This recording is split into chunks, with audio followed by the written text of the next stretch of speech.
I will start by saying that I've always been fascinated by the paranormal. Fascinated, but very afraid at the same time. I hope that makes sense. This story takes place in St. Louis. I had moved back there in 2010. I was 20 at the time.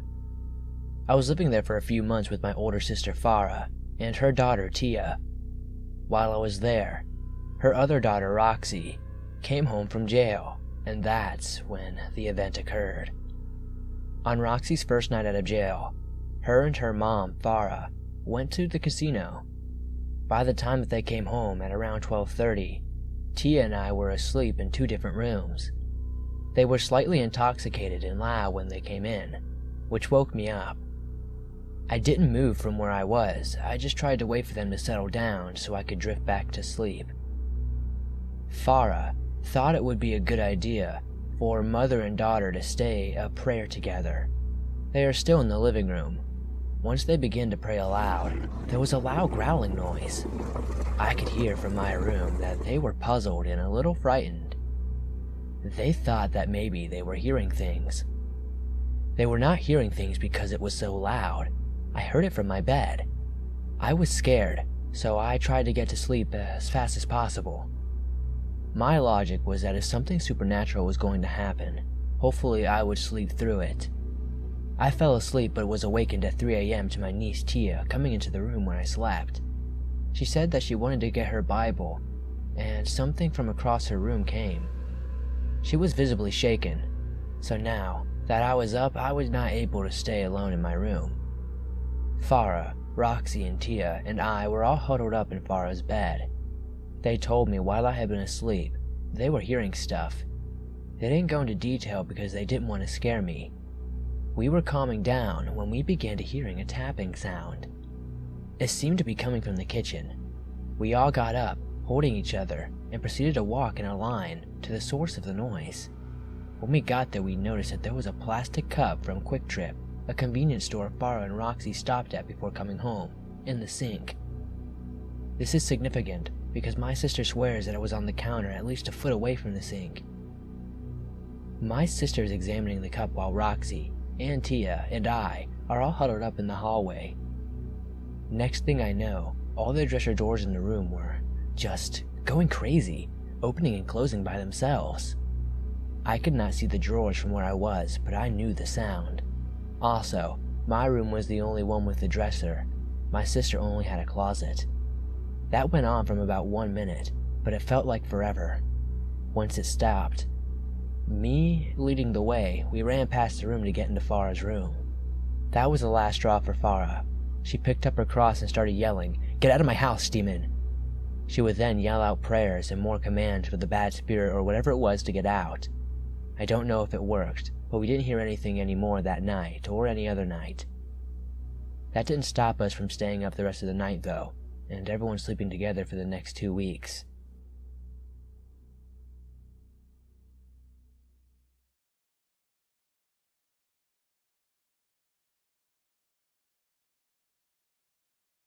So, my story isn't a typical story, and I'm not sure how you categorize it other than folklore, or maybe cryptid. So, a few years ago, I and a boyfriend broke up, and he started dating a girl that, in our small town, was a self-proclaimed witch, or Lechuza, which, in Hispanic folklore, is a shapeshifter. She would hold parties that involved certain rituals and sacrifices. She had many cats that would die mysteriously. And if you know anything about cats, it's that they don't die easily. She had about 5 cats die within a year. Just randomly, with no real explanation. Anyway, I often had vivid dreams when I was younger. And this time, I fell asleep on the couch and had a very vivid dream about this same girl. She had this evil expression on her face, and she had spoken to me. It felt like she was delivering a direct message. So, when I woke up, I told my mom that I needed to talk to her, but I didn't want to speak about it in front of my dad or boyfriend since they both disregard the supernatural. We drove to a gas station a few miles down the road from our subdivision, and I explained the dream. We spoke about it for maybe 20 minutes before returning to our house. On the way back, on the street before mine, I saw a dark figure on the side of the road. I leaned in, focusing on it since it caught my attention. Now, most times I disregard it as just a person walking, but this time was different. It was like something was forcing me to notice. It was maybe 2 feet tall and suddenly turned to face me. And when it did, I realized that it was an owl. But it was larger than any owl I'd ever seen, and the face was like a woman's. It had pale skin, and its eyes were human-like, but they had no color or white to them, and it had a hooked beak like a bird. This thing's eyes were pitch black, and they pierced right through me. It freaked me the fuck out. I was instantly filled with dread and overwhelming fear. I began panicking, asking if my mom had seen it too. She said she hadn't. She stopped the car and reversed. I looked back, but I didn't see it anymore. My heart dropped in my stomach when I didn't see it. I would have felt much better knowing where it had gone. It had all happened in slow motion for me, but in reality, it took all of about 10 seconds to pass by. We sat there for a few minutes as I explained what I saw, but my mom said she never saw it. She explained to me what it was exactly and how her dad, my grandpa, had shown one to her and her siblings when they were kids. They fly around and whistle like a human would, and if you whistle back, you're answering it, and it'll come after you. I wish I could say that's all that happened, but it wasn't. Later that night, around 11 or so, me and my boyfriend were watching a movie when we heard a loud thud on the roof. We looked at each other like, what the fuck? He muted the TV, and we listened for a few seconds, and we could hear something moving around. It sounded like something scratching or scraping against the roof. I began crying and telling him what happened earlier. I hadn't told him because I thought he'd think I was imagining things. Him being a skeptic of the supernatural, he got up, and because our room was at the front of the house, exited our room and walked past our foyer and out the front door. He backed into the driveway and looked up at the roof, but he said that whatever it was gone now. We never figured it out, but it was a very strange and creepy occurrence, and it still haunts me to this day.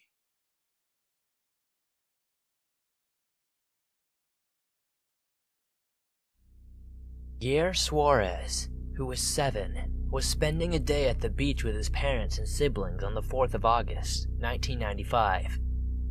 A family friend called Paula had also come along with her daughter, Melissa. Yair and his family originally came from the Cape Verdean Islands off the coast of West Africa. The wind that day was strong and a bit chilly, as is usual on the Dutch seaside. According to the parents, the children were too small to actually swim and were mostly splashing around in the surf. At the end of the afternoon, Yair's parents took the kids to a nearby beach pavilion to eat fries. Paula, the family friend, remained with their belongings on the beach and saw her daughter and little Yair repeatedly climbing into the veranda of the pavilion and jumping off into the sand. She turned around and lay on the sand. That was the last time she saw Yair. When the parents returned to the beach, they asked where the Yair was, and Paula of course thought he was with them. The police were immediately called and they brought along rescue brigades as well as a helicopter and an aircraft belonging to the Coast Guard. The owners of the various cafes and pavilions on the beach helped along with the search as well, and all parties combed out throughout the night. These efforts did not result in anything. However, the police quickly lost interest in the case because they considered it a missing persons case. It was not considered urgent. No public appeals were made and the public was distracted by the controversy around the fall of Srebrenica. Furthermore, Yair's belongings, which were given to the police for further investigations, were now claimed to have been lost, and the family was not allowed to look into the files on his disappearance. Witness statements ruled out that Yair had gone into the water by himself. By the time of his disappearance, had become quite cold, and his family claims that the boy was too afraid to go in the water alone. Years later, after investigation by a newspaper, it turned out that there were many witnesses who had never been heard by the police. Some witnesses claimed they saw Hier with an older man. Another witness claimed they saw an older man lure a dark-skinned boy into a car with an attached caravan. The investigation also turned up a description of a possible suspect that was never made public. Readers of the newspaper recognized the description as one belonging to a man who had already done time for child abuse. He did, however, before he could be questioned, die. The disappearance is still unsolved.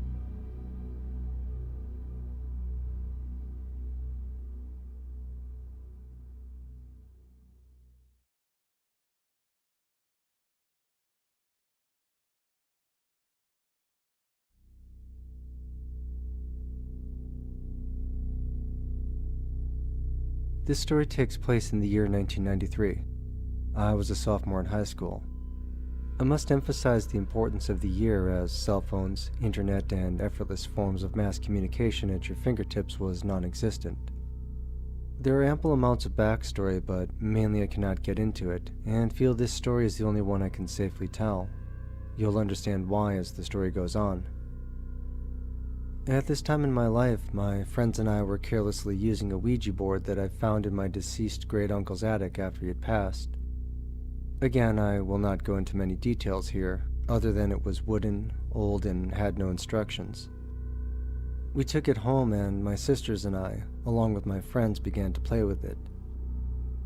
Weeks went by, a few months went by, and lots of shit was happening in my house and with my friends. Me, strongly being a believer in the paranormal, didn't question much of what was happening, as it was witnessed not just by me, but many others. I saw such occurrences change the beliefs of staunch skeptics in a matter of moments. I was terrified most of the time, sleeping with my lights always on or never alone. At times I was even amused by it. We'll use the term "it" here, as I cannot and will not call it by its name. Then came a day in early spring of 1993 that my friends and I were sitting at a round table in the library of our high school.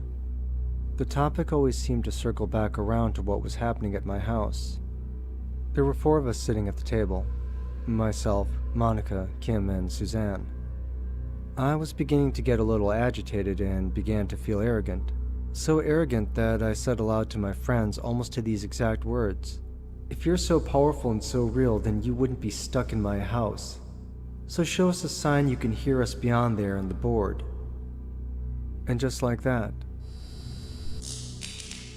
the lights went out in the entire library and school for about 5 seconds. When they came back on, I continued my overconfident banter by laughing and saying aloud, "Really? That's all you have?" The bell rang shortly after, and it was time to go home. I didn't think much of the incidents after, but knew my egotistical fake act may have some consequences down the line. That night when I fell asleep, I had a dream. I'm not even sure if I can call it that. I can't even call it a nightmare because that word connotates fiction to me. This was one of those dreams, or visions if you may, that you wake from and feel it. You can recite every line in detail as if you're still in it. To this day, I can still feel the resonation and remember every bit. The dream starts off in the morning as I begin to walk into school from the street. I am immediately plagued with a sense of terror and a sense that I was slowly being chased. There was a procession of black hooded figures, fully cloaked. No signs of human life underneath, just a human form. There were 6 of them, all with their heads down. It was broad daylight and they were each carrying a torch. In the middle of them was a very tall figure, again all in black with a red stripe in front of his cloak. He was not carrying a torch, but rather a long pewter staff of some sort. This was when I stopped studying the details of who this was. I knew who it was, and I knew they were after me, especially him. They were not running or in any type of haste. The procession was slow and methodical. I ran in the school fast and frantically began to look for a hiding spot in the library, as that's where my dream put me. I quickly jumped over these bookshelves which were low to the ground, both in dream world and in real world, and balled up on a shelf, hiding and praying not to be found. I then woke up, breathless. I said few words as I got ready for school and onto the bus that morning. None of my friends involved in the library situation or the Ouija shit in general were on the same bus route, and I dared not speak a word of it to the kids I rode the bus with, as most of them I despised. When I arrived at school, finding my friends Monica and Kim waiting for me at the north entrance as they did every morning, I began to tell them the details of the dream. We had just entered the main hallway as I was finishing the dream details, when running from the south entrance, which was a pretty good distance from us, was Suzanne. I do not feel I need to drive home the point that there was no cell phones and no conceivable way of Suzanne getting any of this info. This is exactly as it happened, and is 100% accurate. Trying as hard as she could to catch her breath, she looked at me and said, "I have a message for you. From him. Not it, I must emphasize. Tell Nicole she can run, but she can't hide." To this day, every time I tell this story, I envision him, laughing still and saying, "I found you."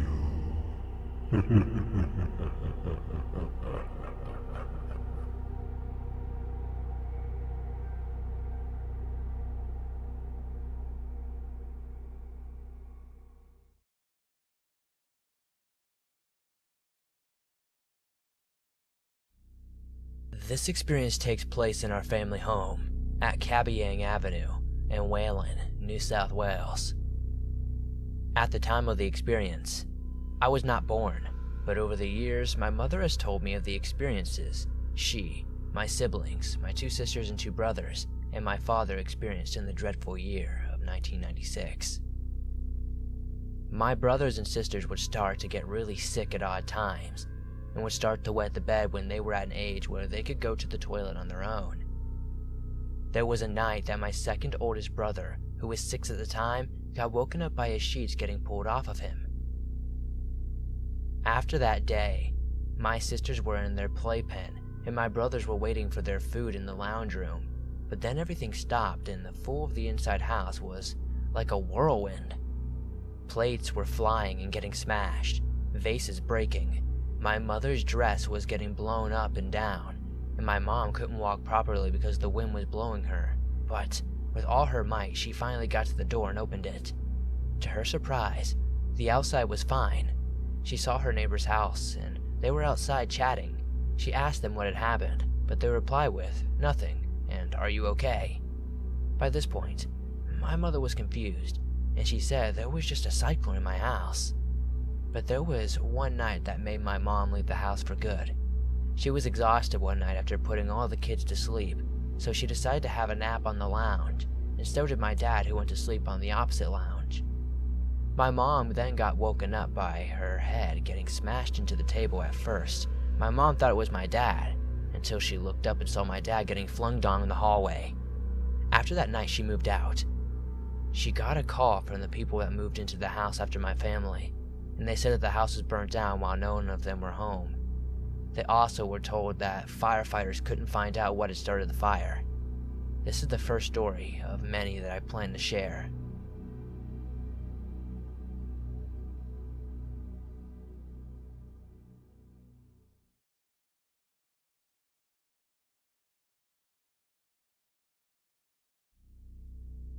On September 11th, 1947, 16-year-old Beverly Sharpman, known as Babe to her friends and family, registered for her senior year at Overbrook High School.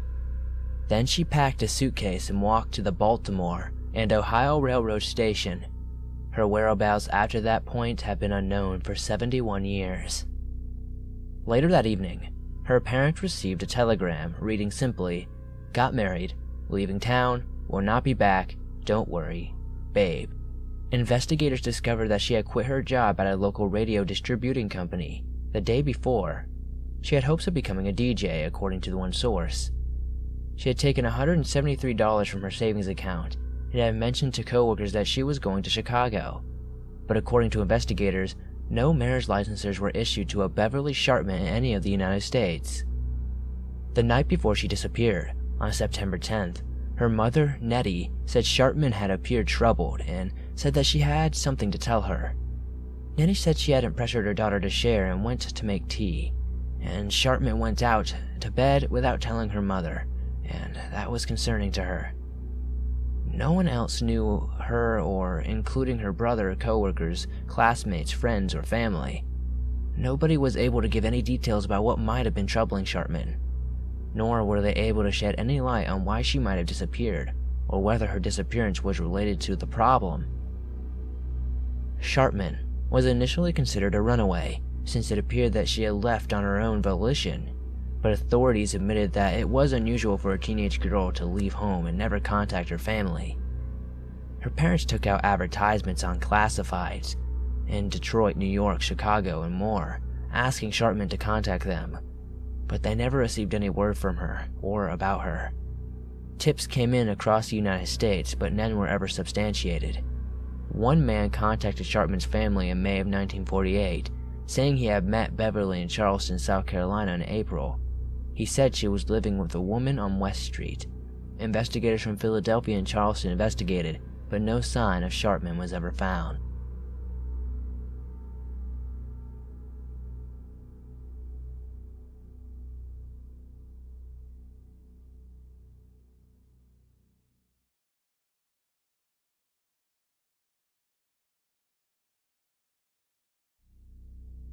Our house is around 35 years old.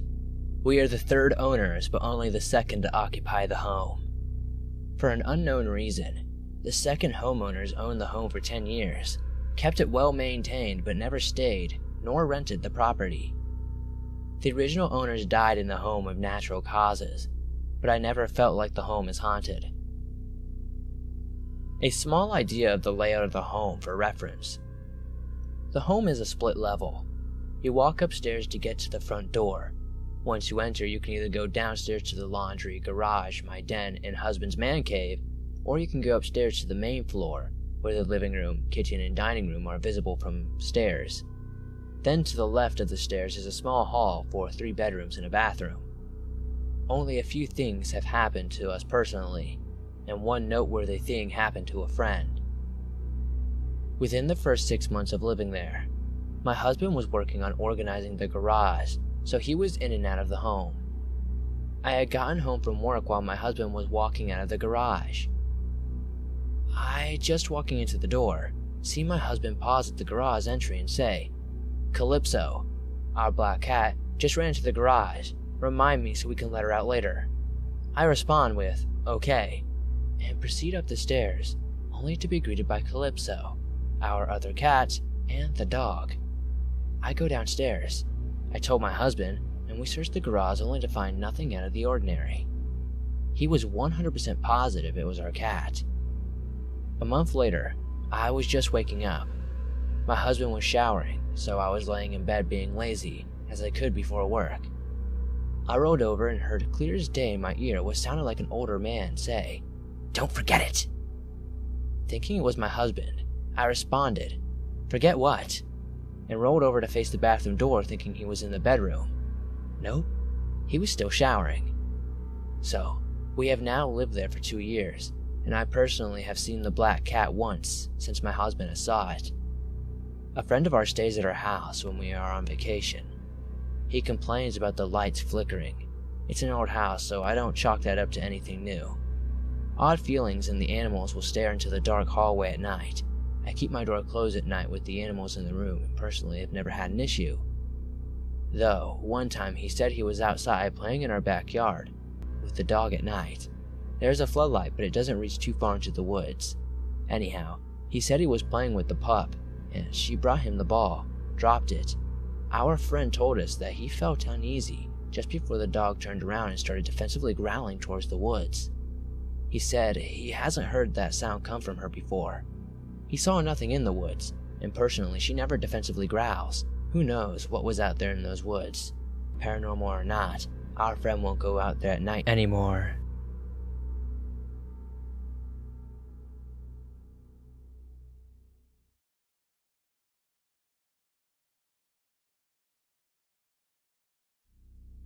When I was 17 or so, 2 friends and I decided to camp in a field next to the housing estate so we could drink beer and listen to music as loud as we wanted. This was a huge grassy field on a slight hill, where all the surrounding houses were far enough so that we wouldn't disturb the neighbors, and we couldn't be seen by anyone unless they were extremely close to our tent. It became late, and my 2 friends had fallen asleep. I was having trouble sleeping around this time, so I lay awake for hours just thinking. Around 3 a.m., I heard the distinct sound of grass and vegetation as someone walked outside our tent. I was stunned with terror. For one, because this was a private field owned by a farmer who would probably be angry to find us here, but more so because I hadn't heard anyone approaching. Just suddenly, there was someone outside the tent. I held my breath out of fear and shock, which is when I heard another set of footsteps belonging to a dog by the sound of it. Filled with dread, I just lay as still as possible, breathing slowly and quietly, listening to this person and his dog walking back and forth outside the tent. I thought we were going to get shot or beaten by this dude. Then I saw this guy's shadow, which freaked me out a hell of a lot more than I already was. It was huge and looming over us every time he passed our tent, and I couldn't see the dog's shadow, even though I heard it making increasingly erratic circulations of the tent. This carried on for around 5 minutes, although it felt like much more time had passed. The shadows disappeared, and the sounds faded away. They didn't leave or anything. It was more like they were still walking outside the tent, but with perpetually lighter footsteps. When I was sure that the sounds had ceased and there was no threat waiting for me outside, I freaked out at my friends, still as quiet as possible, and said we had to go because someone knew we were here, and we could get in trouble with the owner. I told them everything that had happened, and they didn't believe me, thinking I had been asleep as well and dreamt the whole thing. I assured them that I hadn't, and we had to go right now. They tried to go back to sleep, ignoring me because they're lazy as hell and didn't want to pack everything up and go. I gave up too, even though I knew that I'd never get back to sleep. 10 minutes later, the sound returned, just like the volume outside had been turned up gradually. I felt the same dread I had before, and whispered to one of my friends' names. They woke up and they were looking at me. "Shh," I said.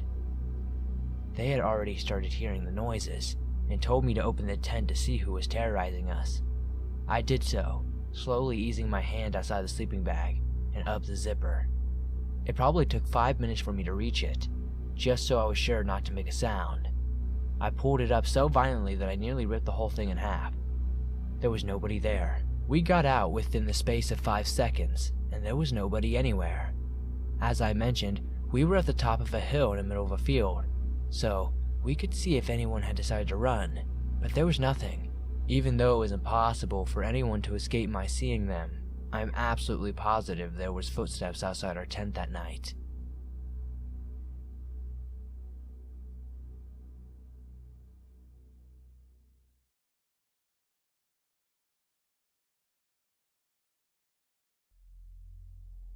Three years ago, my girlfriend and I decided to hike up near her parents' place in Oregon when we went to visit them for a week. We decided to bring camping gear and stay the night. I had only been camping once before, and it was in Boy Scouts, so it had been a long time. My girlfriend grew up camping and knows her way around the area very well, so myself, her, and her parents' dog, Bear, a huge Newfoundland lab mix, headed up the trail. We saw a few people out, but they were mostly just day hikers. People loved Bear and stopped to pet him, so a little after 6 we made camp, set up our tent, and pull out our grub. We had decided to buy big sub sandwiches, stuffed for s'mores, chips, and a few tall boys of beer. I fired up a joint and she pulled out her guitar after we finished eating. Great relaxing night, and we started winding down, getting ready to head to bed. She was in the tent getting dressed for bed while I was finishing the joint and making sure the fire was out. Suddenly, Bear growls this low menacing growl I've never heard him do before. I pet him and look around figuring it's an animal or something. We get to sleep at around 1. I wake up and my girlfriend is shaking. She looks terrified. I hear Bear growling beside us and she holds her finger up talking low. She tells me she woke up to voices. I listen and I hear what sounds like 2 men talking. Then we hear something absolutely terrifying. One of them says to his friend, "I'll take the girl, you get rid of the guy." I knew we were screwed. We had no weapons of any sort. My girlfriend unzips the tent and Bear rockets out. I've never seen him move that fast in my life. I hear one of the guys yell, "Oh shit!" and I hear Bear snarling and growling and I hear them running. My girlfriend takes the satellite phone and her dad insisted that we carry it and, thank God, calls her dad. He calls law enforcement and they sent people out to there. They told us to stay in the tent. Bear comes back out of breath with no sign of the guys and we wait for the ranger. When they show up, they find no sign of the guys, save for truck tires and some cigarette butts. They gave us a ride back down to our car later that day. Bear got a steak and plenty of love.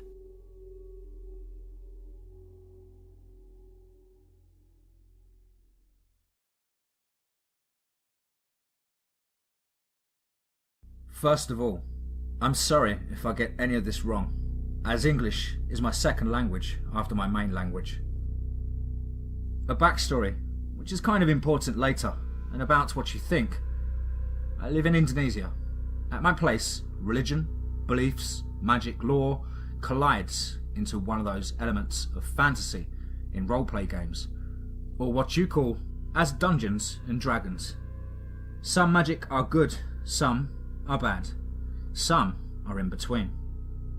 We don't do witch hunts except if it's necessary, like if the magic has gone fatal and too dangerous. These magic stuffs also come in various ways that sometimes we don't know how.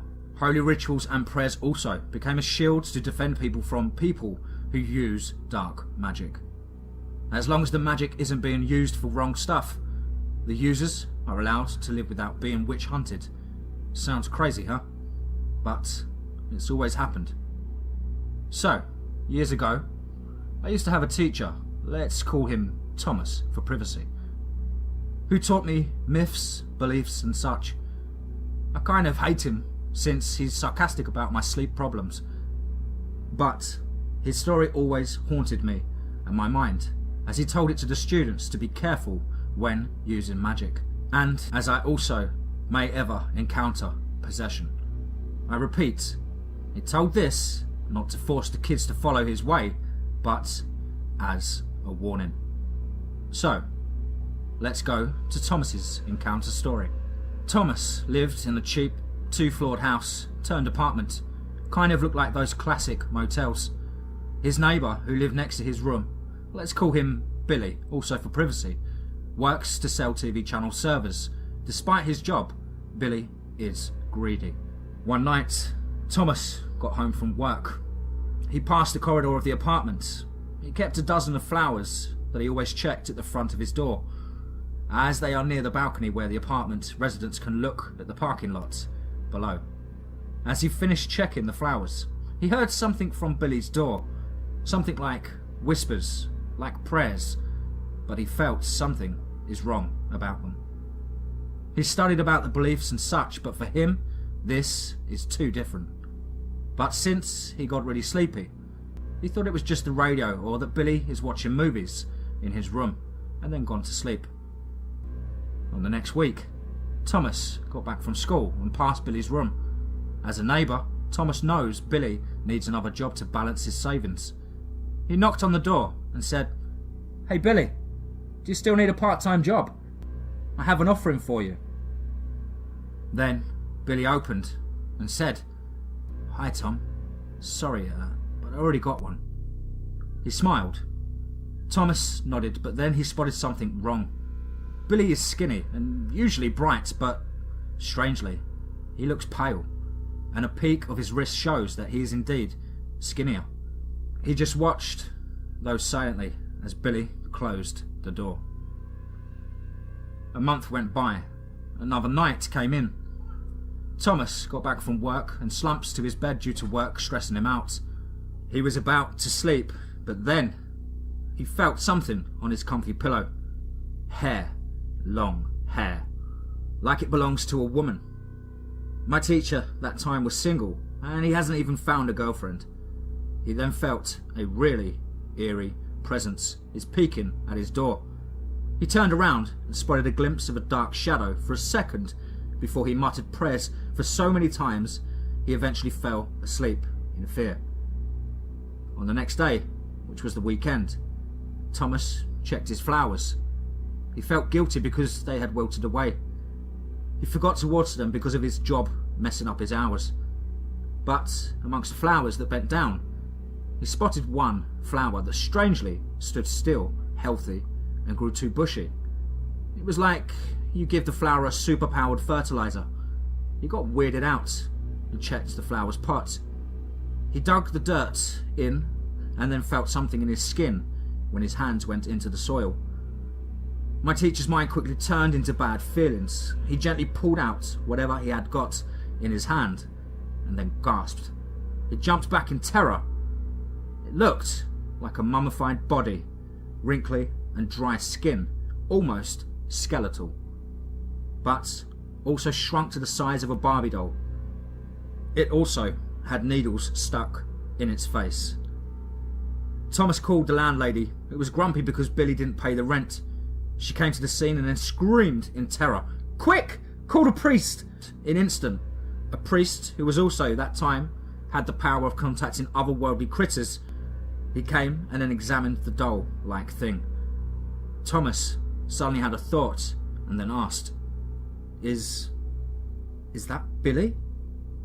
He looked at Thomas and the landlady and said, "Yes, this is Billy. I am sorry to say that your friend is pulled to his doom by the dark creatures. He made a deal with them to gain money. But one night, he broke the deal and angered them, leading him to turn into like this. Then after that, with a proper holy ritual, my teacher, the landlady, and Billy's relatives burned Billy's shrunk body. Since that, the apartment isn't the same as before. My teacher, feeling sorry that Billy is gone, also experienced so many strange things, like dreams of having strange people dancing on his chest, or having a dark figure leaving strands of long hair in his room. He indeed left charms and rituals and sprinkled holy water to weaken them so they won't bother the other residents. But that also come at a price. But here's the most eerie part. One day, Thomas was watering the flowers. Then some random neighbour threw a pebble at his head. It was actually meant to be thrown at a kite stuck to the trees.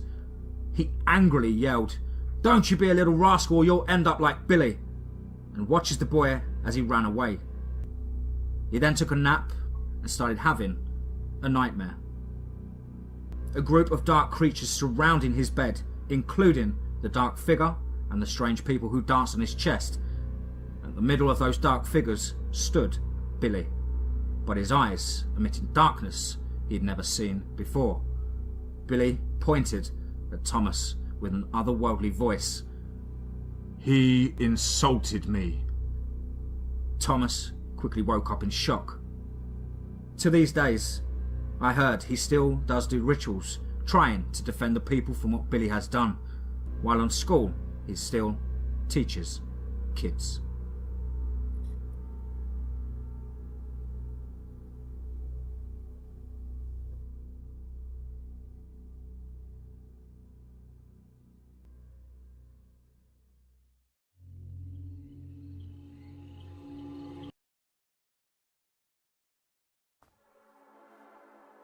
This happened when I was 10 or 11 years old, so it would be around 1978 or 1979. While I was younger, I was involved with the church, and this happened one Sunday morning while I was helping set up for Mass. I was the only one in the building setting up when I heard a loud bang coming from the choir loft at the other end of the building. Curious, I stepped out from where I was and called out, "Hello," and there was no answer. So, I figured that the person just didn't hear me and was doing what they needed to do in order to get ready. I was looking up towards the choir loft to see if I could see the person. There was no one there, and I figured that something had just fallen down and the noise just echoed throughout the church. Right then and there, I had the feeling that I wasn't alone. Normally, I wouldn't have minded because I figured that the organist came in early to get ready, but this was different. I had this uneasy feeling that not only was my life in jeopardy, but my soul. It was a fear that I've never felt before or since. As I was looking up at the choir loft, I couldn't see anyone, yet I could sense that there was something up there. It then appeared to me. It was a shapeless and formless figure, but it was exuding or giving off this evil that just penetrated through me like a sound would at a concert if you were standing too close to the amps. What I felt went way beyond the fight or flight reaction people talk about when faced in a situation like this. I was frozen there, beyond being scared, and my mind didn't process things for a few seconds. Then all of a sudden, I guess my mind snapped me back to reality, and I just ran and took off out of the church and stayed there until I saw the priest come out of the rectory and started going over to the church. I didn't realize how far I ran until I started walking back to the church. I had run about 100 to 150 feet from the church. When the priest had seen me fully dressed to take part in Mass and seen how freaked out I was, he asked me what had happened, so I told him what happened and what I had seen and felt. He tried to reassure me that it was probably my imagination, that it was an old church and that it might have just been something falling or something mechanical. The thing is that I've been in that building long enough to know the sounds of the mechanical devices and the way they kick off. Another thing is, I would know that my imagination wouldn't give me that life-threatening feeling, or being able to tell that there was something giving off such an evil that reverberated throughout my body. I've always been a skeptical person, even since I was this age, and not only that, I've never let my mind get the better of me. I've never lost my faith in God and His advisory, and I feel that this one was some kind of evil spirit or demon, and since that day, whenever I went into that church, I always made sure that there would be someone else there, so I wouldn't have to come across that thing again.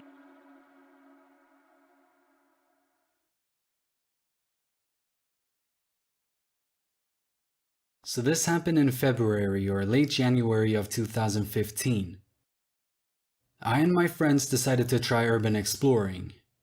I wasn't really in the condition to walk or run because I had recently suffered a pretty intense concussion.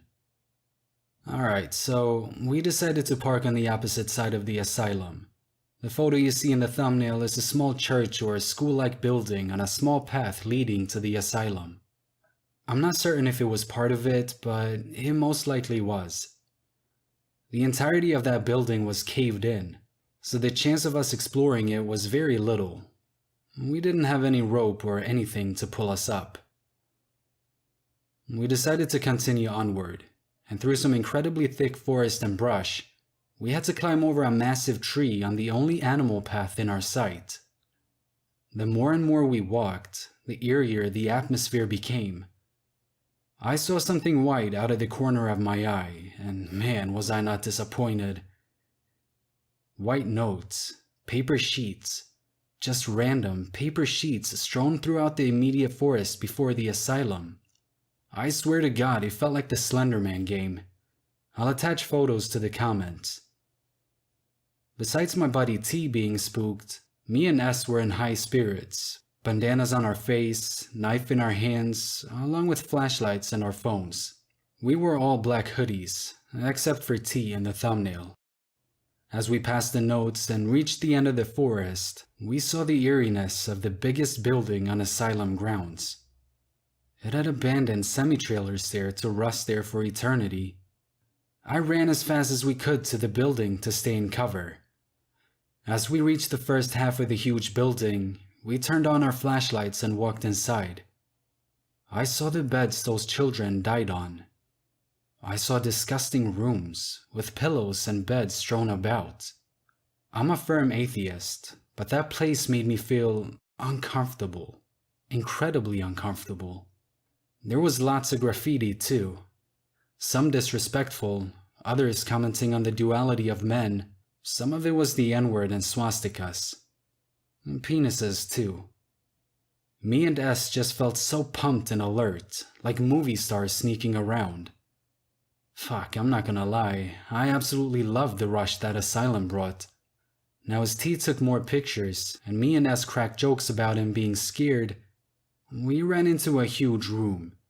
A completely dark room. The other rooms were fairly well lit, with windows being removed and sunlight glowing through. But this room was something dark. Just incredibly dark. It had snowed about 1 week prior, and the snow was almost completely melted. This day it was easily 55 to 60 degrees. There was a huge ice pillar, something out of a video game. I was too confused to actually focus on anything else at the moment. It was just confusing. I understood that ice won't melt in the shade, but the sheer massive size of this pillar from roof to ceiling of at least 12 feet and a tree trunk around in circumference. That's when it dawned on me. Maybe I didn't fully understand it at the time, but a few things that wouldn't really happen anywhere else happened at that place.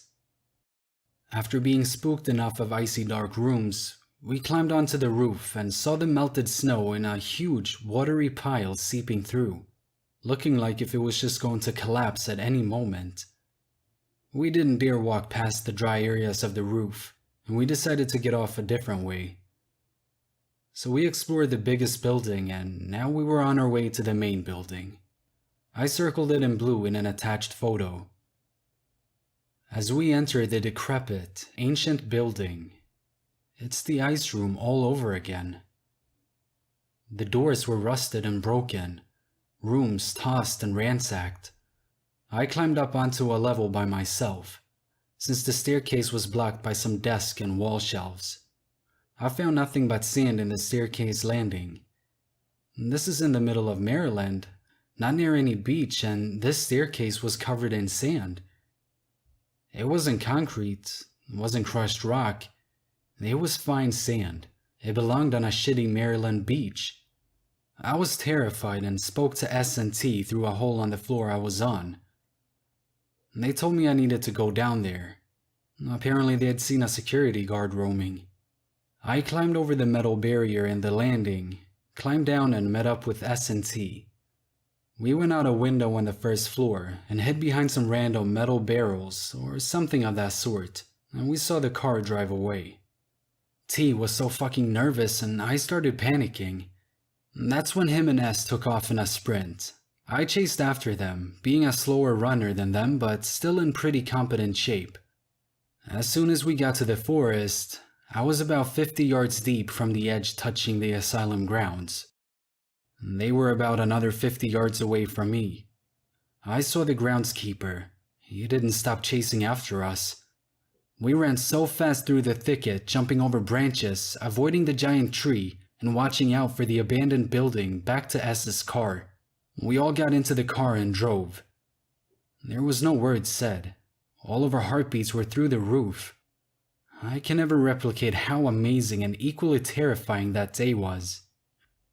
Weeks of research into this place was hyping me and S up. The place, Forest Haven, was a local asylum and institution for people with mental and intelligence disabilities. From what I've read on it, is that they committed a Haitian woman with an intelligence deficit. She wasn't able to speak English, and they thought it would be easier to commit her to the asylum and forget. More atrocities that happened there involved dozens of patients strapped into beds, with the restraints altering the bones to the point they looked deformed with birth defects. A lot of kids and mentally impaired adults died from asphyxiation. I'll put more links in the description with articles related to it. I'm talking more about my experience and just needed to set up the context.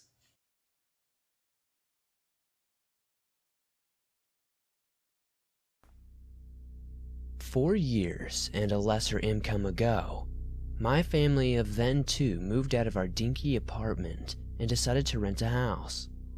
We found one for rent by a rather immense church that was across the street from the hospital my wife worked at. Thinking of our wee one that was only a few months old, this meant she could nurse easily. We did have a couple of misgivings about this house, like the gaping crawl spaces in the basement that were creepy as hell to get out, and an entire room infested with spiders and bugs thanks to another crawl space. However, we sealed the holes with reflective insulation, sprayed the heck out of it for bugs, and avoided the basement unless doing laundry. It was our first experience having space for our kids, a real dining room and living room, so we were excited. I worked nights and my wife worked days, so I took care of the kids during the day and worked until midnight. One night, while I was working my data entry crap, my wife called me in a panic saying that the doorbell had gone off. Now this was an old doorbell that actually rang bells to play a charming little tune. I quirked an eyebrow and made a joke, but then she said it wasn't the same tune. It was something discordant. Around this time, my oldest started getting scared at night. I pawned it off as faulty old wiring and thought little of it.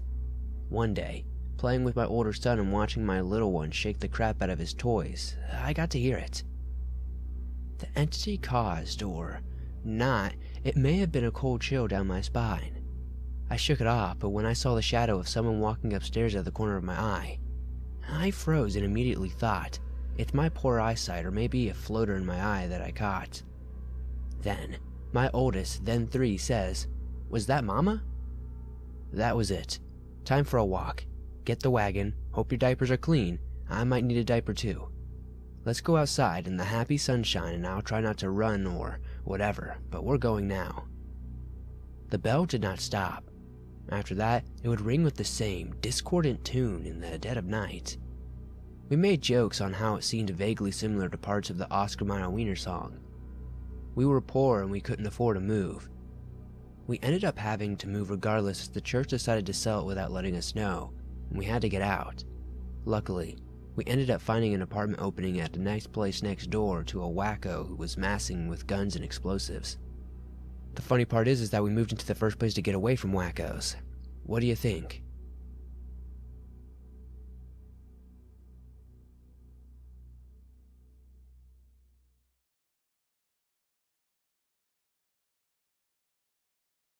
Before I start, I'll give you some background information. I'm a 14-year-old male from Victoria, Australia. I live around a half hour from Greenlawn, which is about an hour from Melbourne. My area is what is considered the country. I also have a large reserve only about a block from my house. This story takes place around 2 weeks ago. I was home alone on a Saturday night and my mom and dad were in Melbourne for a business meeting. My sister was with her boyfriend and would be home later. I was in the lounge room, watching Netflix, when I heard a thunk on the front veranda. It was too early for my sister to be home, so I thought it was the neighbor's dog. He sometimes jumps the fence and comes looking for food or something to play with. I went to the front door and looked through the window to the side. It was not the dog. There was a tall figure, maybe 210 centimeters tall, which is about 7 feet for you Americans. It had goat's legs covered in gray fur with black hooves and bright yellow eyes, which looked right back at me. I ran back to the living room in blind panic. What the fuck was that? I thought. In a random idea, I grabbed my phone and started playing the loudest song I could find, which happened to be Hero by Jonathan Young. This was an attempt to either scare or lure the beast away. Then I heard a window smash behind me. I ran to the kitchen to grab something to protect myself, which ended up being a cleaver. This thing started letting down the hall towards the room I was in, and it was probably 30 seconds, but it felt like hours, waiting for that thing to appear. Finally, I spotted its glowing eyes in the darkness and ran at it swinging. I felt my knife stab into something and I pushed it deeper, while twisting. The creature screamed in pain and pulled back, running away and jumping out of the window. I spent the next 3 hours locked in my room with 2 knives and a torch next to me. When my sister came home later, she asked what was wrong, but I just stuttered, "Window, goat stab," over and over. My sister came out with me to look around and we found large hoof prints in the hall and in the yard. We stayed together the entire night. I still heard the clapping of its feet every night just outside my window, probably looking for what hurt it, or a new way in. It hasn't come back for a few days, and I'm hoping that I never see it again.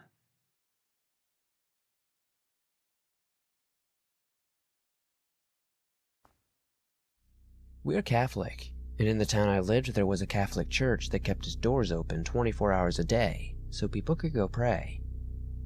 A little after 2:15 a.m., we were walking and decided to go in. We entered the church through the front and made our way to the stairs facing the altar. We knelt on the stairs and began praying. After about 5 minutes, I heard the side door to my right slam shut. In a quiet church at 2:30 a.m., that is super loud. We both spun in that direction and saw nothing. Before we could speak, the distinct sound of running footsteps emanated from the front of the side door, then made their way towards the front entrance behind us. It was so quiet, otherwise we could follow the sound with our eyes. The footstep ran past the front entrance. If they were human, it would have to be on their left, to the stairs that lay to our right as we faced the front. They ascended the stairs, and all sound ceased. We looked right at each other, dumbfounded and unsure of what to say. Suddenly, the church bells began to ring, and I instinctively looked over to my watch. It was 2:30. Breaking our silence, I remarked that they must have always rang at 2:30, and I never noticed it before. We sat there for maybe 90 seconds, discussing what had happened, when suddenly 2 police officers walked into the church. The police station is 2 buildings from the church. One of the officers asked if we had rung the bells. No, I replied. We were praying. If we had, we wouldn't have had time to make it back to the altar before you got here. He realized that was true, and the 2 officers walked up to the stairs and then climbed back down. My girlfriend and I sat there waiting for them. Maybe after about 2 minutes they came back down and announced that not only had they not seen anyone, but the door leading to the bells was padlocked on the outside. Did you guys see anyone? The same officer asked. These bells never ring at 2:30. We both replied that we hadn't, and I wasn't going to mention ghostly footsteps, and they thanked us and told us to be careful, and left. Till this day, I have no idea what we heard, but we both remember it happening to this day. What do you guys think?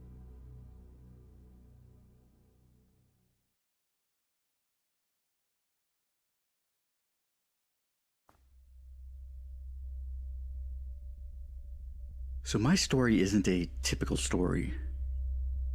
And I'm not sure how you'd categorize it other than folklore or maybe cryptid. So a few years ago, I and a boyfriend broke up, and he started dating a girl that in our small town was a self-proclaimed witch, or Lechuza in Hispanic folklore, is a shapeshifter. She would hold parties that involved certain rituals and sacrifices. She had many cats that would die mysteriously. And if you know anything about cats, it's that they die easily. She had about 5 cats die within a year, just randomly, with no real explanation. Anyway, I often had vivid dreams when I was younger. This time I fell asleep on the couch. I had a very vivid dream about this same girl. She had this evil expression on her face, and she had spoken to me. It felt like she was delivering a direct message. So when I woke up, I told my mom that I needed to talk to her, but didn't want to speak about it in front of my dad or boyfriend since they disregard the supernatural. We drove to a gas station a few miles down the road from our subdivision, and I explained the dream. We spoke about it for about 20 minutes before returning to the house. On the way back, on a street before mine, I saw a dark figure on the side of the road. I leaned in, focusing on it, since it caught my attention. Now, most times, I disregard it just as a person walking, but this was different. It was like something was forcing me to notice. It was maybe 2 feet tall, and suddenly turned to face me. When it did, I realized it was an owl. but it was too large to be an owl, and the face was like a woman's. It had pale skin, its eyes were human-like, but they had no color or white to them. It had a hooked beak, like a bird. This thing's eyes were pitch black and pierced right through me. It freaked me the fuck out. I was instantly filled with dread and overwhelming fear. I began panicking, asking if my mom had seen it too. She said no.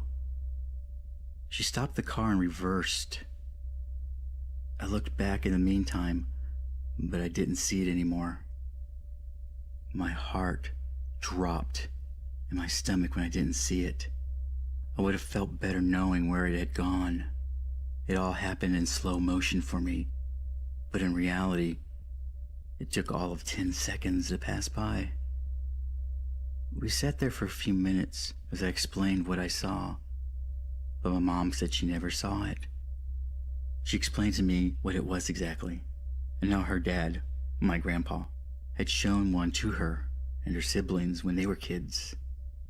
They fly around and whistle like a human would, and if you whistle back, you're answering it, and it'll come after you. I wish I could say that's all that happened, but it wasn't. Later that night, around 11 or so, me and my boyfriend were watching a movie when we heard a loud thud on the roof.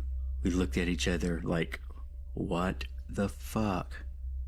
He muted the TV and we listened for a few seconds. We could hear something moving around. It sounded like scratching noises or scraping against the roof. I began crying and telling him what happened earlier. I hadn't told him because I thought he'd think I was imagining things. Him being a skeptic of the supernatural. He got up, and because our room was at the front of the house, exited our room and walked past our foyer and out the front door. He backed into the driveway and looked up at the roof, but said whatever it was gone by now.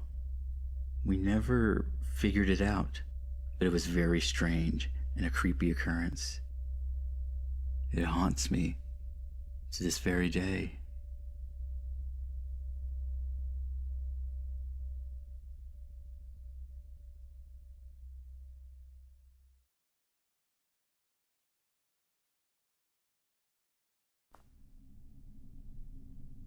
I'm an 18-year-old female. I've been stalked quite a few times in my life, but thankfully, most of the perpetrators were annoying rather than scary. These two individuals never got to bloom into full stalkers due to the fact that I moved out of state. They were easily the creepiest individuals I'd ever met. I'd begun to attend a community college, and in an effort to make friends, joined an anime club. Once a month, we'd scrape together enough money for pizza and soda, reserve a room in the library, and spend the day watching everyone's favorites. Everything was great, until the second meeting. We watched Princess Mononoke, and Kiki's Delivery Service, and some other similar movies. Then, Chad put in the last movie of the day. It was animated softcore porn. None of us knew what to do. We were all kind of socially awkward. He sat through our movies quietly and politely. We were supposed to do the same. We spent the hour and 20 minutes red-faced and casting at each other horrified looks, while Chad watched the porn with rapt attention. Finally, it was over and he turned around. "What did you guys think?" he asked. He was looking directly at me. That was the first time I noticed that I was the only female in anime club. Trying to be polite, I made a huge mistake. It was, interesting? I meant it to convey his choice was interesting, considering that we'd all brought in Disney movies, but he took it to mean I was fascinated with creepy porn. From that day on, he showed up everywhere I went on campus. The second I entered any sort of common room, there he was with his laptop, trying to show me anime porn, seating himself way too close to me so he could lean in and try to watch it with me. Each time I would tell him, I don't really like this show. As politely as I could, and move to another table, but he would move right back uncomfortably close to me and assure me that I would get into the story if I just watched. One day he sat down next to me with his laptop and I heaved a sigh of relief. He pulls out a notebook and shows me a drawing. It was really creepy. It looked like a robot uterus. Hoping I'm wrong, I asked what it is. It's a creepy robot uterus. He's writing a book about an AI sex toy that invades lady parts and turns them into ravening sex fiends willing to do anything for the D. He wants my opinion on his story. I told him it wasn't really my kind of story and tried to move again. He followed and began asking me really inappropriate questions in the name of research. Thankfully, at this point, Vincent, the boy who'd brought me into Anime Club, noticed that Chad was following me table by table through the lunchroom as I turned even redder with embarrassment and came over. Chad fled before he could even speak. Chad was afraid of Vincent. Oh, thank God. Vincent was awesome and always in the lunchroom. I could just hang out near his anti-Chad force field. Vincent played World of Darkness with his friends in the lunchroom, and I had played all through high school. By proximity, I was eventually asked to join the game. I met with the storyteller, Paul, and gave him my character sheet. He informed me that I could keep whatever stats I had, but I was going to be taking over the role of Jenny, a long-standing NPC. I asked who Jenny was, but was only told I would get a huge kick out of it, so I attended, waiting for him to introduce me to the team. They were playing the game in a seedy strip club setting. Everyone looked bored but Paul and a player named Bill, who were wrapped up in the ordering of a pen and paper hooker. I didn't know Bill, but he was huge and creepy, with an intense, unblinking stare that was always focused either on Paul or me. I started to get a bad feeling. Then Paul announces Jenny the hooker has arrived to service Bill's character. He turns to me and grins lewdly. Bill's searing focus locks onto me. I'm not playing a hooker, I yell. Paul looks crestfallen. Bill looks enraged. Dude, just let her play the bartender. Vincent sighs when Paul begins pressuring me. Paul eventually relents, sulking. I finished that game and showed up for one more, but Paul insisted on sexualizing my character, and Bill just sat there across from me, both games breathing heavily and glaring. I quit the game. Bill started following me, and he never spoke to me, just sat across the room from me, glaring and snorting, with Chad. They were friends, of course they were. I had to abandon the cafeteria entirely, because while Chad was creepy, I was pretty sure Bill was dangerous, and he wasn't afraid of Vincent. Also, it really looked like Chad was encouraging him to do something while they stared at me whispering. I left the state at the end of the semester, but kept in touch with Vincent. About 7 years later, I married him. When I brought up all the crazy things that happened back when we met, he told me that actually everyone was afraid of Bill, particularly Paul. They tried to disband the game because all Bill wanted to do was rent fake hookers, but he'd made veiled threats that he might do something insane if they stopped playing with him. This day, I think Paul was offering me to Bill the same way you offer a crazy guy at the office a Snickers, just in the chance that if he does do something drastic, he won't do it to you.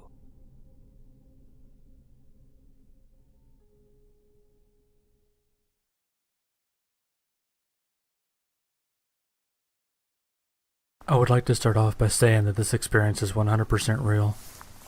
Whether you believe in these things or not is for you to decide. But I was a skeptic too. Then my life and perspective on what could really be out there changed forever. Being raised in a family of truck drivers, naturally upon graduating high school in 2011, I too became a truck driver right out of high school, just like my dad and uncles. I started out hauling pulpwood logs in Louisiana, but after I turned 21, I got a job driving for a flatbed company out of Tulsa in 2014. I had been driving over the road for about a year. Driving is mostly just boring. You spend 80% of your life in your truck wishing you were home. One night in late August, I was delivering to Salt Lake City from Denver. I took the I-70 west until coming to Highway 191 in Utah at around 2 a.m. I decided to take this way because I had never been down the road before and my truck's GPS indicated it was a safe route to be on. I didn't deliver until 3 p.m., so I wasn't going to be out of my way. I'm driving along this highway listening to music and chatter on the CB when, out of nowhere, the CB begins emitting an intense, high-pitched squealing noise that lasted for about 15 seconds. Thinking it was just interference, which is pretty normal on a CB, a few minutes pass and again the noise blasts. This time louder, but only for a few short seconds. I blew this off as interference as well, but was getting a little annoyed, so I turned my CB down a little, but enough I could still hear faint chatter. What seemed like only 2 to 3 minutes had passed, and out of nowhere, my near-mute radio blasted the same noise, but at a deafening volume. Now I'm becoming concerned because, like I said, I turned it down to near whisper, and it was putting out this strange noise at movie theater levels. The noise lasted for what felt like a full minute, and as soon as it ceased, an array of rhythmic clicking and popping sounds came out of the speaker. This lasted almost 3 minutes, causing me to become distracted trying to figure out what was wrong. When I couldn't get the noise to stop, I tried turning the radio off completely, but to no avail. The noises continued for what must have been another 2 minutes. By this time I had found a small spot just big enough to pull off the road to disconnect this demonic CB completely in hopes it would help. I got the radio wires disconnected and placed it on my bunk to stow away upon arriving at my delivery spot. As soon as I set it down and turned around to sit back in the driver's seat, I noticed a set of glowing orangish-red eyes staring menacingly through a bush at my truck. Something in me screamed, "Put the fucking truck in gear and get as far from this thing as possible." But my body wouldn't respond to my brain's commands. I was frozen and becoming increasingly more terrified with each second. The area around me became deathly quiet. I couldn't hear my truck's engine or the music anymore. I was transfixed on this set of eyes which never blinked or looked away from me from the truck. What felt like forever passed, and out of the silence the CB that lay on my bed blew up in the clicks and pops and gurgling noises, scaring me to the point I almost shit myself. I jumped and looked at the radio as soon as my eyes rested on it. It cut off. Turning back around to see if the eyes were still there, what I saw was something I could only describe as a Stephen King topic. This thing stood on 2 legs, with a skeletal-like body wrapped in leathery-looking skin. Its face was contorted with empty, hollow eyes, a small, almost non-existent nose, and a mouth void of lips, exposing its large, sharp-pointed teeth. It stood maybe 20 feet from the front of the truck, staring through the windshield at me. I began to shake, tremble, and the feeling of nausea quickly arose. I felt myself begin to throw up when the CB lets out a brief screech, and then a very intense growl comes through like that of a wolf or bear or some other apex predator. The being began slowly moving toward the truck, and it was this moment I felt like I was in imminent danger. My brain screamed again, "Get the fuck in the driver's seat, put the fucking truck in gear, and get the fuck out of here." This time my legs responded to the movement. I quickly fell into the seat, slamming my foot down on the clutch and thrusting the shifter into second gear as if I was trying to rip it out of the floor. I stomped on the gas, turning back onto the road, frantically trying to shift gears, but my nerves were so out of whack I missed fifth, causing me to panic more. I drove and I didn't stop until reaching Salt Lake City. I pulled into the Love's truck stop and nervously walked inside, still shaking. I must have been visibly nervous because the cashier asked if everything was okay. I told her no and explained what happened. She said she knew the area I was in was a hotbed for UFO and other sightings. That what I had seen could have been a Skinwalker. After that night, I never went back down Highway 191, and if all possible, tried to avoid any loads going towards it.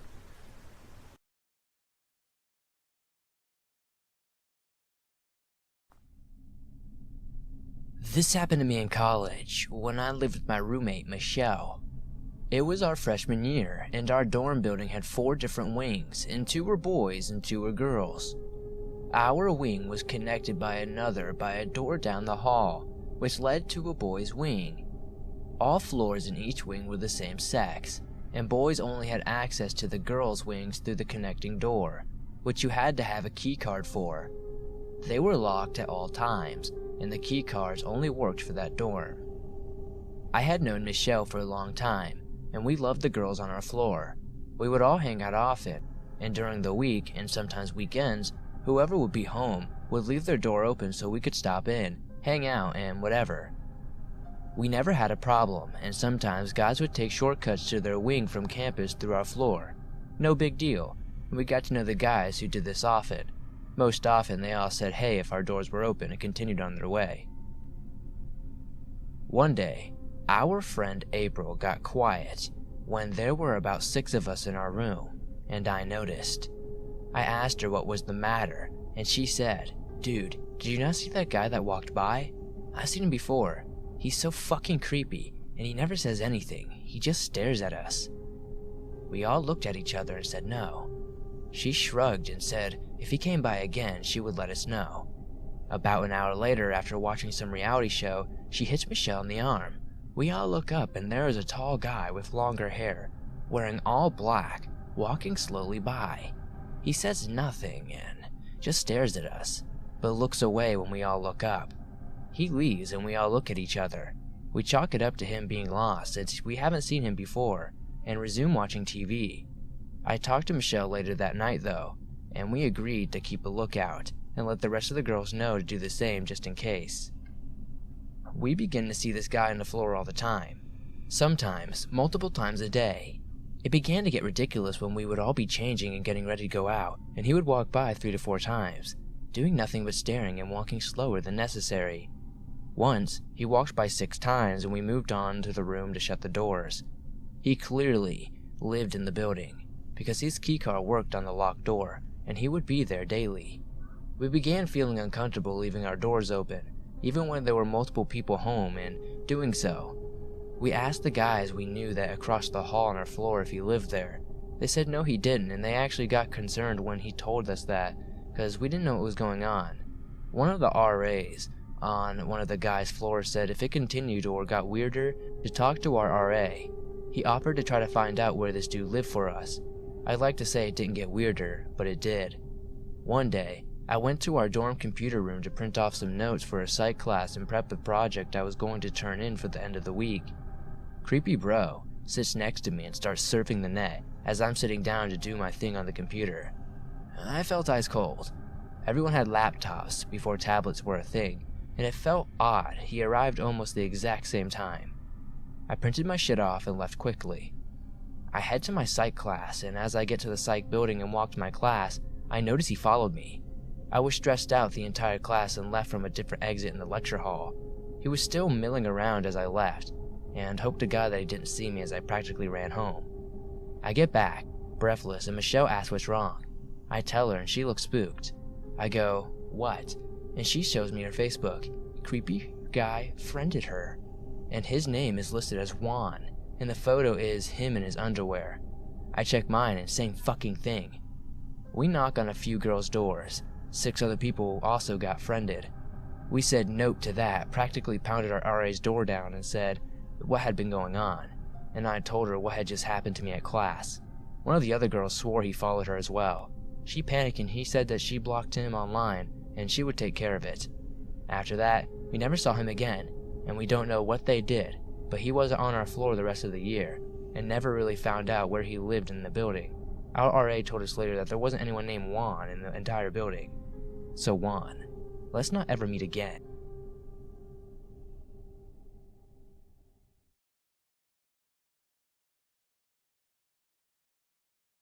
This happened back when all those clown sightings were going around. Honestly, I thought it was all just a bunch of shit, until I saw one. The town I stay in is very small, so I wasn't expecting this craze to be picked up. I assumed it was going to stay in the big cities around me and eventually fizzle out. Sadly, I was mistaken. The first time I saw Bozo, that's what I'll be referring to him as, was one morning when I was walking to work. I was about halfway there when I came up to the crosswalk and waited for the light to turn so I could go. On the other side of the street, however, I could see Bozo standing behind some bushes. He was in the parking lot of an abandoned factory. I tried to brush off the creepy vibes I was getting from him and just crossed the street as I normally would. Once I was close enough, I called out, "Nice costume, dumbass," and kept walking.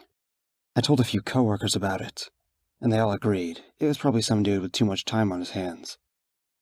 That night while walking home, however, I saw him again. He was in the same spot he was that morning. If I didn't know any better, I would have said he never moved all day. It was eerie as hell, the way he just stood there. He was so stoic. The only thing that moved was his head that turned to watch me as I passed by, and the balloons he was holding that blew around in the wind. I made it home fine and went to bed soon after. That morning I woke up to get ready for work, mentally preparing myself to come in contact with Bozo again. What I didn't prepare for was the red balloon that was floating in my kitchen when I went to make coffee. I live alone, for the record, and all my doors were locked. Bozo was the immediate suspect. But why was he targeting me? All I did was call him an asshole in passing. Does that really warrant a home invasion for some stupid prank? I popped the stupid thing. I said fuck the coffee and went on about my day. Surprisingly enough, Bozo wasn't standing behind the bushes today. He was gone. I continued trying to convince myself that this was some elaborate prank brought on by one of my asshole coworkers, but we didn't know each other that well. We'd went out for drinks a time or two, but they'd never been to my house. A couple days passed, and stranger things started to take place. I found a clown nose in my toilet one day, a balloon tied to my bedpost, and finally, there was confetti sprinkled all throughout my house. That last one had to have happened while I was at work, because I came home to it. The other two had happened overnight. This was getting out of hand. Someone was clearly fucking with me. And even if it was a stupid prank, the guy had broken in at least 3 times at this point. I went up to the police station and convinced an officer to come back with me and check the place out. He said that from what he could tell, whoever was doing it was extremely smart. The locks had been picked instead of pried open, and he must have worn gloves, as there were no prints on the knob other than my own. I told him about Bozo, and as expected, he looked at me like I was nuts. He saw how freaked I was, and agreed that if someone had clearly broken in, he would watch my house for the night. He parked across the street in a neighboring driveway and scoped it out until about 3 a.m. I was woken up by the sirens whooping once and the lights flashing over the windows. Looking out my window, I saw the officer had someone in custody. He held them to the ground and cuffed them. I knew then that it was safe to go outside. The officer put the gun in his car, then came to talk to me. He said that Bozo stood outside for about 10 minutes before finally heading up to the front door. As soon as he started to pick the lock, the officer stepped in. He said that Bozo didn't fight or protest, and responded well to his orders. The question of why still lingered in my head, however. According to the officer, Bozo wouldn't talk. He refused to even utter his name. Bozo was taken in, dressed as a clown, mind you, and was fingerprinted, charged, and booked. Turns out he really was just some random guy who thought it would be funny to mess around with someone. He had a record dating back 10 years, with basically nothing but robbery and breaking and entering charges. That would explain how he got into my house so easily. I've since upgraded my security, and have had no more issues with clowns, or burglary for that matter. I just hope it stays that way.